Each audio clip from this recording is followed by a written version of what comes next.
This weak Prime Minister has lost control. He's lost control of immigration, lost control of our borders. And now we're facing massive threats to our economy. And now lost control of his caucus, who are saying that they've been intimidated into voting in favor of his tiny tax trick. He's lost control, but he's holding on to power. Right now, there are as many as 500,000 people here illegally. There are 700,000 students who came here with the implicit promise they'd be able to stay forever, and now they're being told they have to leave. Justin Trudeau's golden boy image just shattered into a million pieces. Pierre Poilievre's latest attack in Parliament has left the Prime Minister's reputation in tatters. Before we move on, I'd like to ask you a small favor. If you appreciate this content, please take a second to like this video and subscribe to the channel. Over 98% of you watch the videos without subscribing. It costs you nothing, but it makes a huge difference to us. So, did you click the subscribe button? Great! Thank you so much. Now, back to the video. With each revelation, you'll feel the shockwaves ripple through Canadian politics. After 9 years of Trudeau, everything is broken. Everything is broken. Because he is a weak leader who has lost control. He has lost control of spending, which has doubled. We have the worst housing inflation and the worst household debt of any G7 country. $500 billion net has left our country to invest in the United States. Housing costs have doubled. Food bank use have doubled.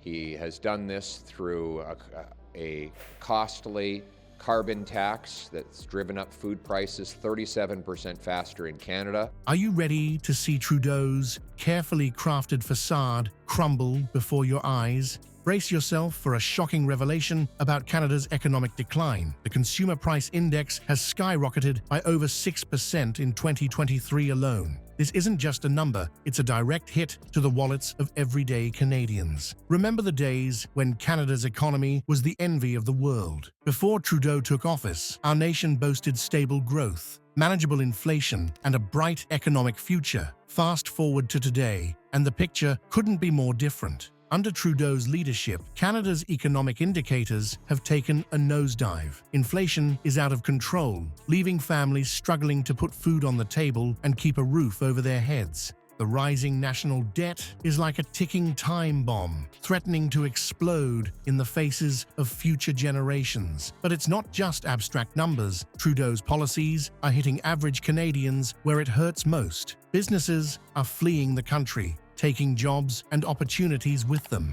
Creating jobs for American workers with our money. Our GDP per capita is smaller than it was 10 years ago and has dropped more since before COVID than any other G7 country. But he's trying to hold on to power. And so he's come up with a irresponsible and inflationist $6 billion tax trick. The reality is we have a weakened economy, a weakened border, a weakened military, and a severely weakened Prime Minister. The carbon tax is driving up the cost of everything from groceries to heating your home. It's as if Trudeau is deliberately making life harder for hard-working Canadians. As the economic situation worsens, all eyes turn to Pierre Poilievre. His critique of Trudeau's economic mismanagement is about to shake the foundations of Canadian politics. Poilievre didn't hold back, declaring that Trudeau has lost control of spending and the deficit, lost control of inflation and housing costs. But that's not all. Poilievre went for the jugular, exposing the utter incompetence of Trudeau's government. He pointed out a food program that hasn't served a single meal, a perfect example of how Trudeau's grand promises translate into empty actions. The fallout from these revelations is just beginning. Trudeau's carefully crafted image is crumbling, and Canadians are waking up to the harsh reality of his economic failures. But if you think this is bad, just wait until you hear about the housing crisis. Trudeau's promises on affordable housing are about to collide head-on with the brutal reality of Canada's real estate market. The truth will leave you questioning everything you thought you knew about Trudeau's leadership.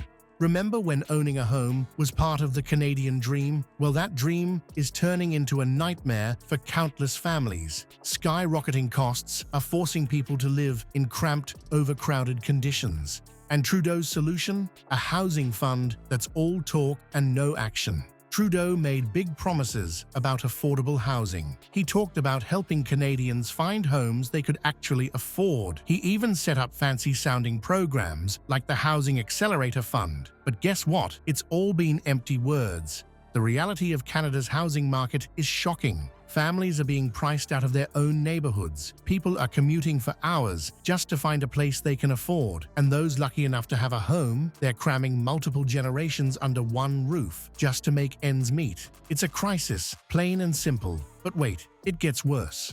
Trudeau's housing programs are about as useful as a screen door on a submarine. Take the Housing Accelerator Fund, for example. You'd think it would be busy building homes, right? Wrong. It hasn't built a single house. Not one.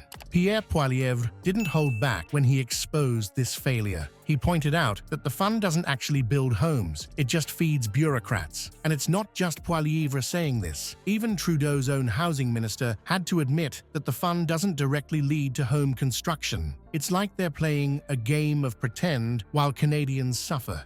The infrastructure fund is another joke. Poilievre revealed that it hasn't built any houses or any pieces of infrastructure. So where's all that money going? It's a question that's leaving Canadians fuming. As the housing crisis deepens, people are starting to see through Trudeau's empty promises. The gap between what he says and what's actually happening is wider than the Grand Canyon. And it's leaving Canadians wondering, if Trudeau can't deliver on housing, what else has he been lying about? But hold on to your hats, because the housing disaster is just the tip of the iceberg. Next up, we're diving into the carbon tax mess. And let me tell you, what you're about to hear will make your blood boil. Trudeau's policies aren't just failing, they're actively making life harder for everyday Canadians. Get ready for some explosive revelations that will change the way you look at this government forever. You've heard about the carbon tax rebates. Now prepare for a jaw-dropping revelation about who really pays the price. Is this climate action or just another financial burden on Canadians?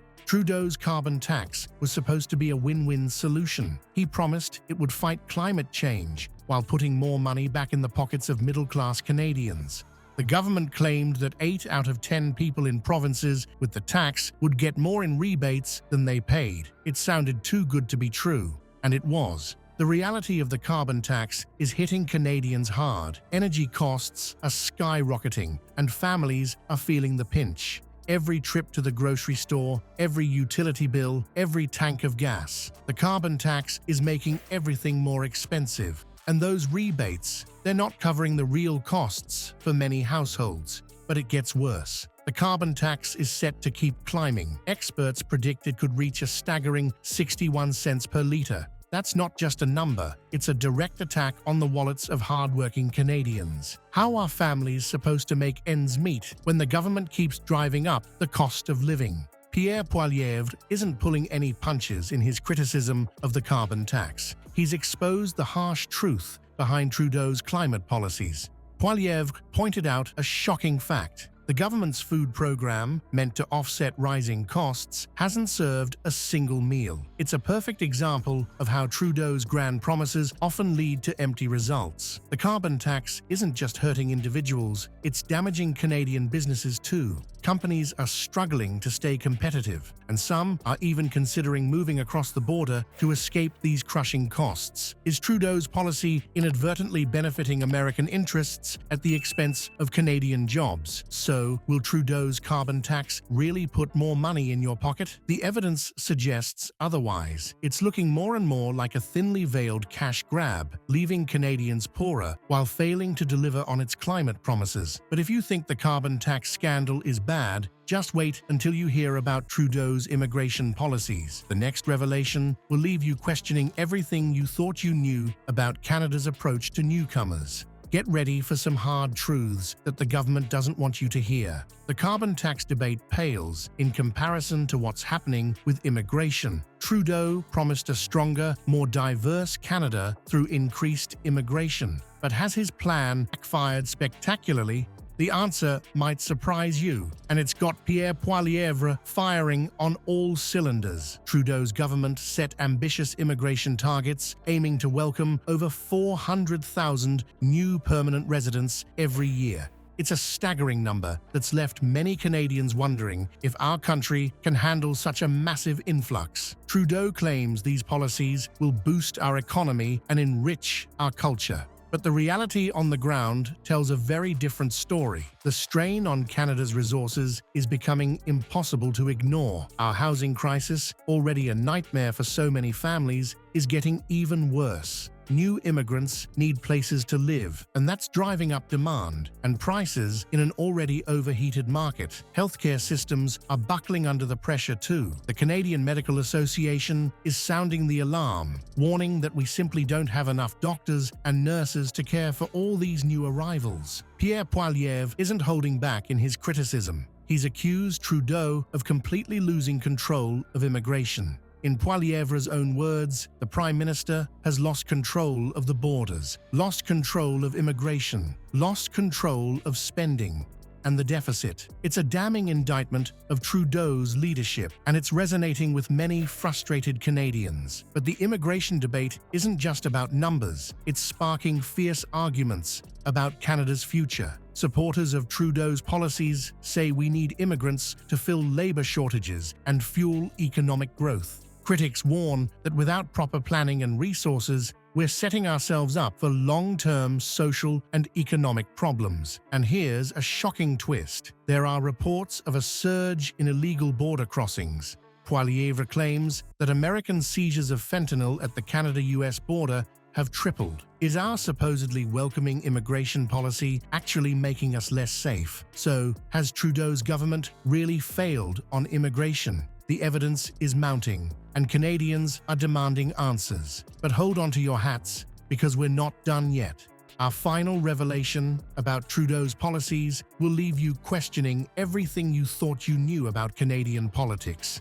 Get ready for a bombshell that could change the course of our nation's future. As we wrap up this explosive look at Trudeau's reign, one thing's crystal clear. His policies aren't just hurting Canadians, they might be giving our southern neighbors a big advantage. From sky-high housing costs to the job-killing carbon tax, it seems like everything Trudeau touches turns to disaster for Canada, but gold for America. Now it's time for you to take a hard look at what's really going on. Don't just swallow what the government feeds you. Dig deeper, ask tough questions, and demand real answers. Our country's future is at stake. So here's the million-dollar question. Is Canada heading for a political earthquake? With Trudeau's failures piling up and Poilievre landing blow after blow, we could be on the brink of a major shakeup. The next election might just change everything. Are you ready for it?